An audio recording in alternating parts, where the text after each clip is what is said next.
Alam niyo po, dito po sa ulam na ibabahagi ko sa inyo, pwede po kayo maglagay ng piniritong manok o kaya na may inihaw na manok. Diskarte nyo na lang po. Masabaw po ito. Pagdating naman sa gulay, pwede po ang sayote, pwede rin po ang upo, pwede rin po ang papaya. Basta nasa sa inyo na yun. Dangan po kasi ang ilalagay ko ay lamang loob ng manok. Baka hindi po kasi kumakain yung iba eh. Kapag bumibili po ako ng balon-balunan, talagang hinuhugasan ko ng maraming beses ng malamig na tubig. O tapos, sasalain nyo po. Kung medyo malaki-laki, hiwain nyo. Pero kung hindi, ilagay nyo na sa kawali. Lagyan natin ng tubig. Asinan natin. Lagyan natin ng dahon ng laurel. O pagkatapos, takpan. Pakuluan. Pero kung meron kayo nito, mas madaling palambutin ang ating balon-balunan. O tayo ng mantika. Mga 3 kutsara. Mag-isa na tayo ng bawang. Sibuyas. 2 malaking kamatis. Doon tayo sa kamatis kukuha ng sabaw eh. Kaya mas maigi pa, damihan nyo po ang kamatis. Gisa muna natin ito sandali. Habang iginigisa, patisan nyo na po. Lagyan na rin natin ng konting pamintang durog. Halo. Takpan natin sandali. Ay, nalimutan ko. Lagyan po natin ito kung gusto nyo, pampalasa. Haluin natin sandali ng maligis at matunaw yung ating pampalasa. Yun eh kung gusto nyo lang. Kung ayaw nyo, okay rin. Diretso, takip. Pagkatapos ng 3 minuto, ilagay na po natin ang ating sayote. Haluin natin ng konti. Ilagay na po natin itong ating pinalambot na balon-balunan.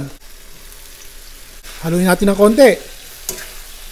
Tsaka natin ibuhos itong sabaw. Siguro po ito, mga 4 na tasa ng sabaw. Ito yung kaldo na pinagpakuluan ng ating balon-balunan. Malinis na po yan. Nakita nyo naman, di po ba? Nilinis natin ng maayos yung ating balon-balunan. Halo ng konti at pakukuluan po natin yan. Siguro tikman na natin dito para magkaigan na ang lasa. Kung matabang ba dagdagan natin ng patis. Okay na.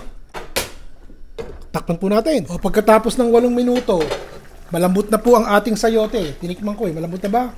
Okay, malambot na. Ilagay na natin to. Natira po ito. Tignan nyo, kakarimpot na lang. Ilang piraso ng ilagay na natin. Hindi naman kayang tumayo ng isang ulam itong. So, ito, isama na natin. Madaling maluto yan. Ganda pang tignan. Hindi naman talaga kasama sa pelikula itong gulay na ito. Kaya lang, kunyari, meron siyang maliit na papel sa pelikula. O, yan. Pero starring, sayote talaga. Ito, extra lang. Takpan po natin. Hinaan natin sandali ang apoy. Oh, yun. Hindi ko na po nilagyan ng manok. Ito na lang, balon-balunan. Pwede na rin yan. Alam niyo naman, sa hirap ng buhay ngayon, kinakailangan talagang tipid-tipid at magsikip ng sinturon. Basta ang importante, masabaw, malasa, may konting halo ng gulay. O yung balon-balunan, pwede na yan. Pagkakasyahin natin, palagay ko yung magugustuhan naman ito. Ito po ang ating ginisang sayote na may kasamang ekstrang konting broccoli na may balon-balunan. Ayos. Nagustuhan niyo po ba? O basta ganyan mga simpleng ulam lang yung gagawin natin araw-araw para po yung mga bagong natutong nanonood masundan sa bahay at magawa at maibigan ng pamilya nila. Mga simple, pawarde-warde, ang mga rekado'y napakadaling hanapin at mura pag binili. Ayos po ba? O bukas, ganun ulit.